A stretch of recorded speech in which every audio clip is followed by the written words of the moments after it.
I got so much motherfucking design on right now.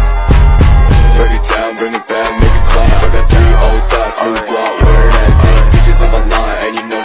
Hey guys, kami akan membahas materi tentang prosedur evaluasi, pembelajaran, perencanaan evaluasi. Prosedur adalah suatu tata cara kerja atau kegiatan untuk menyelesaikan pekerjaan dengan urutan waktu dan memiliki pola kerja yang tetap yang telah ditentukan. Prosedur evaluasi dimaksudkan sebagai langkah-langkah terurut yang harus ditempuh dalam melaksanakan evaluasi. Langkah-langkah tersebut merupakan tahapan dari kegiatan permulaan sampai kegiatan akhir dalam rangka pelaksanaan evaluasi pendidikan.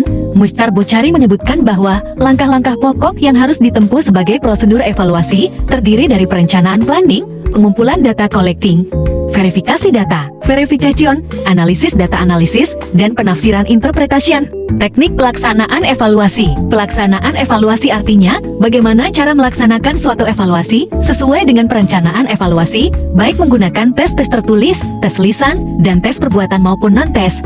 Dalam pelaksanaan tes maupun non-tes tersebut akan berbeda satu dengan lainnya. Dalam praktek pelaksanaan tes, hasil belajar dapat diselenggarakan secara tertulis, lisan maupun perbuatan. Pengolahan data. Dalam pengolahan data, biasanya sering digunakan analisis statistik.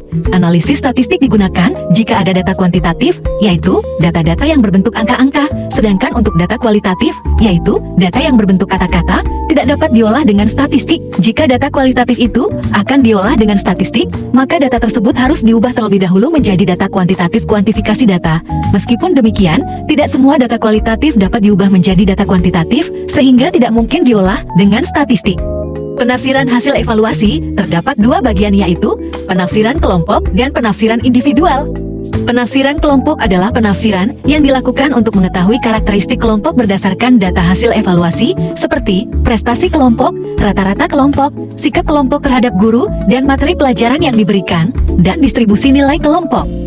Penafsiran individual adalah penafsiran yang hanya dilakukan secara perseorangan, misalnya dalam kegiatan bimbingan dan penyuluhan atau situasi klinis lainnya.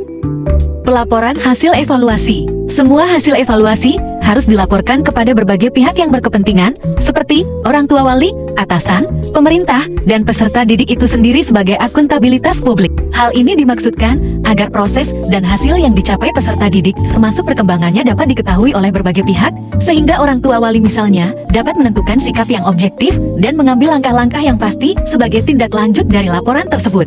Sebaliknya, jika hasil evaluasi itu tidak dilaporkan, orang tua peserta didik tidak dapat mengetahui kemajuan belajar yang dicapai anaknya. Karena itu pula mungkin orang tua peserta didik tidak mempunyai sikap dan rencana yang pasti terhadap anaknya, baik dalam rangka pemilihan minat dan bakat, bimbingan maupun untuk melanjutkan studi yang lebih tinggi.